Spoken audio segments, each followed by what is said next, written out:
Delivering local news to the San Juan Basin from our studios at San Juan College, TriCityNews.tv. Hi everyone. The warmer weather turned deadly for a teenager at Navajo Lake. We will introduce you to an Aztec bike rider who has a lot of pedal power, and a Kirtland runner wants to compete down under. Plus, San Juan County discusses using alternative fuel vehicles. I'm Scott Micklin. It's nice to see you on this windy Monday.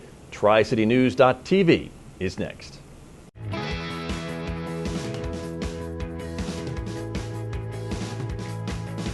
Last year, Taco Bell released the Taco Supreme with a shell made of real nacho cheese Doritos in a few cities, none of which were anywhere near the hometown of Nat Christiana.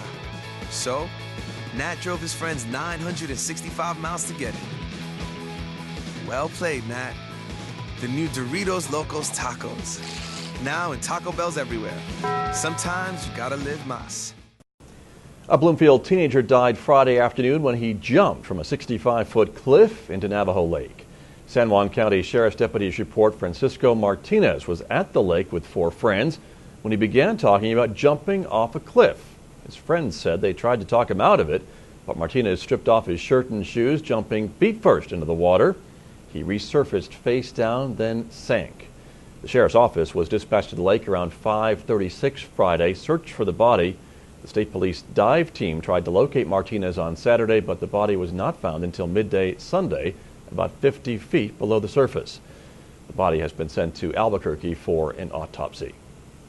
In other news, it was a long and challenging ride from Las Cruces to Aztec, but it was one Ricky Raskin of Aztec who will try to complete each year during spring break. He's a student at New Mexico State University. Raskin's an avid bicyclist who has even traveled by bike in the Journey of Hope. That's from San Francisco to Washington, D.C. He arrived in Aztec Saturday to a crowd of cheering friends and fans, happy that it made it home safely. Raskin takes part in these treks across the country, sponsored by Push America, to raise funds and awareness for people with disabilities. For myself, hopefully it'll continue in more years to come. Maybe it'll get bigger than what it is now. I wanted to start off small with a few guys that I trusted, and hopefully it'll get more people involved with the organization and what it's about, and just to help spread awareness for people with disabilities. On this ride, he was joined by 2 fraternity brothers, Patrick Montoya and Luis Hernandez, members of Pi Kappa Phi, which also supports the Journey of Hope bike ride. Raskin wants the New Mexico ride to become a shorter version of that annual trek. 2 San Juan County officials are back from a green summit in the Midwest. San Juan County Assistant CEO for Project Development and Finance, Linda Thompson, and Public Works Administrator Dave Keck attended the conference in Indiana. They evaluated alternative fuels and discussed their findings with the County Commission. The county could convert its vehicle fleet now or wait to replace older vehicles with newer alternative fuel vehicles. There's basically 2 sources of alternative fuels that we'd be looking into, is either liquid propane or compressed natural gas, both of which is plentiful in this space. And with gas prices going up again, as they always do, and we always look at it every time gas prices start going up. Thompson told us that although the trip was an initial step in the process, her thoughts were that liquid propane seemed an affordable option. As more research is done, Thompson said various other players like school districts and private entities will be brought to the table to explore the possibility of more alternative fuel vehicles.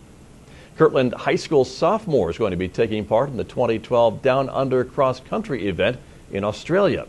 Athletes from across the U.S. will compete against athletes from Australia, New Zealand, and other countries in this international event. Timberlynn Henderson will compete in 2 events, the 5K Challenge Down Under All-American Cross Country and the 5K Challenge Down Under International Cross Country meets. One of the races is just with the New Mexico and all that, and just the United States. And then the other race is with the marathoners and all around the world. Timberlynn began running when he was just 5 years old. He joined track in the 7th grade. As a world-class runner, he hopes this opportunity will help establish his credentials with college and university recruits. The event is in June. If you'd like to support Timberlynn, you can make a donation by calling 505-801-9023. Bonds are at issue at the City Council meeting for the Farmington City Council, which meets Tuesday evening at 7 in the City Council chambers at City Hall. The Council is going to vote on a resolution for $9 million in bonds for infrastructure, including construction of a new regional animal shelter. Councilors also will consider the issuance of the city's pollution control revenue refunding bonds as well.